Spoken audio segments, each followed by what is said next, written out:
আর একটা সবচেয়ে বড় অস্ত্র শিখিয়ে দিচ্ছি, এটা আমি কাউকে শিখাইনি আজ পর্যন্ত, আজকেই প্রথম। এবং আমি আমার জীবনে দেখেছি এই ওসিলা করে যা চেয়েছি পাইনি এমন কোনোদিনও যায় নাই।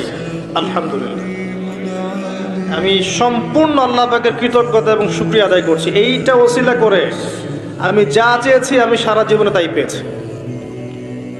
এবং আমি বিশ্বাস করি আমি যা পেয়েছি, এই বয়সে আমি যা পেয়েছি, আল্লাহ পাক কোটি কোটি মানুষকে তা দেন নাই। এটা আমি বিশ্বাস করি। আমি কি শিখাই দেবো সেটা? আপনি আল্লাহ পাকের তাওহীদের ওসিলা দিয়ে দোয়া করেন। দোয়া করতে করতে আল্লাহকে বলেন, আল্লাহ তোমার তাওহীদের কালিমা লা ইলাহা ইল্লাল্লাহ এর ওসিলা করে তোমার কাছে আমি চাচ্ছি, আপনি পাবেন ইনশাআল্লাহ।